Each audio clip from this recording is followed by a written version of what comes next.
Hey guys, today I'm reviewing Zelda II The Adventure of Link on a Nintendo Entertainment System.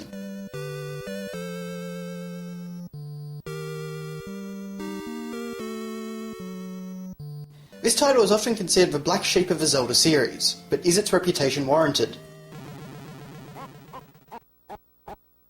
The first thing you'll notice about Adventure of Link is that it is a side-scroller, and thus unlike every other 2D Zelda game. This seems to be many people's first complaint with the title, but is a side-scrolling Zelda really a bad thing? Honestly, no. It's just different. Adventure of Link is a very combat-heavy game. While its predecessor emphasised puzzle-solving, this game focuses more on action. But even so, the Zelda DNA is still very much present in the form of exploring the overworld, trekking through dungeons, and collecting items. So then how does the game play? Adventure of Link is honestly one of the smoothest action platformers I've ever played on the NES. Whereas other titles like Castlevania were made intentionally clunky to control, playing Zelda 2 is near effortless.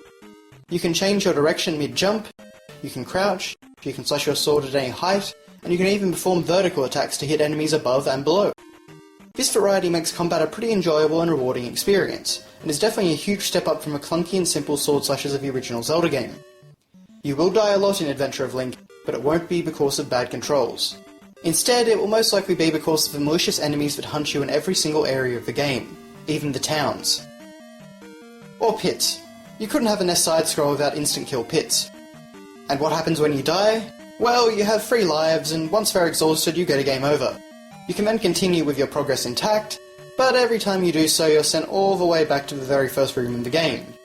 So you have to travel across the overworld map, through caves and across deserts, until finally you reach the place where you died and can try again. This checkpoint system is a big frustration in Zelda 2, especially before you get the hammer, and then again once you get to Eastern Hyrule. Why you can't just restart inside the dungeon you died in, exactly like the original Zelda, is a mystery. The only exception to this is the final dungeon. If you die here, as long as you press continue, you'll start back at the beginning of it. So at least the game shows you some mercy at the end. And it's important to point out that Zelda 2 is hard. Definitely not the hardest game in the NES library, not by a long shot, but if you want to beat it, prepare for an uphill battle. There is one thing that you can do to ease the difficulty, however, and that is grinding. Adventure of Link introduced RPG elements to the Zelda series, namely gaining experience points and leveling up. Every time you do level up, your health, magic or attack power will increase by 1 level, and these increases are vital to your survival. Now grinding experience points is definitely a chore, but I will admit that compared to NES contemporaries like Dragon Warrior and Final Fantasy, the grinding in Zelda 2 is fairly quick and painless if you find a good spot. The developers also introduced a system where every 6th enemy you kill will drop one of 2 items, a magic bottle or a pea bag. Magic bottles refill some of your magic meter, but pea bags grant you a large number of experience points. This definitely helps to speed up the grind and was a great idea. Be warned though, if you get a game over, while you keep your levels, you lose all your accumulated experience points.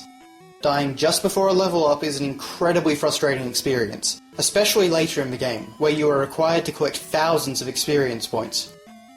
Another element taken from the RPG genre is the style of the overworld map. Rather than featuring the detail and nooks and crannies of the original Zelda's overworld, Adventure of Link presents its overworld as being viewed from high above. Everything is only a fraction of its actual size. Whenever Link finds a town or dungeon, he enters a new screen which shows the environment at its full size. There are even random enemy encounters which appear as shadows which chase you across the map. While I prefer the overworld of the original Legend of Zelda, this one does its job well, and manages to both expand the realm of Hyrule and create a grand sense of scale. Towns were also a new addition to the Zelda series, and featured numerous NPCs for the player to talk to. Sadly, Adventure of Link's translation didn't go very well, and so much of the dialogue is cryptic and marred. That said, it's not as bad as the original Zelda's text, and you can usually figure out what they mean. As I mentioned before, item collection is an important part of Zelda 2. However, these items function quite differently to those in the original. Rather than being able to use new weapons like bombs and the bow, items in Adventure of Link are passive. For example, the candle is no longer used to shoot fire, it just automatically lights up caves. The hammer breaks rocks on the overworld map, the glove allows you to break blocks with your sword, the raft lets you visit Eastern Hyrule, and so on. However, the Adventure of Link makes up for its dull items with its magic system. The player can gain spells by talking to the wise men in towns, and these provide numerous unique abilities, such as jumping really high, healing yourself, shooting fire from your sword, and even transforming into a fairy. The problem is that spells cost a lot of magic power, which you'll usually need for healing, so you can never really have fun with them like you could the items in Zelda 1. In terms of presentation, Zelda 2 is middle of the road. There are some nicely detailed sprites and the animations are very smooth, but there's not a whole lot of variety in the visuals, and the assets get reused many times. The Zelda series is known for its incredible music, but Adventure of Link's score is just okay in my opinion. I like it, and there are a few standout tracks, but overall it doesn't have the same impact or create as effective an atmosphere as the soundtrack of the other Zelda titles. So in a nutshell, what is Zelda 2? It's a well-crafted, side-scrolling action game that combines multiple genres and set numerous precedents for future games in the Zelda series. It's different, yes, and it's very difficult, often frustratingly so. But that doesn't make it a bad game, and it definitely doesn't deserve a reputation that it has seemingly obtained. If you're a fan of the series and can deal with the difficulty, there are times when you'll have a lot of fun with Zelda 2. It's just a shame that the difficulty gets in the way of that a bit too often. Zelda 2: The Adventure of Link gets a 7 out of 10.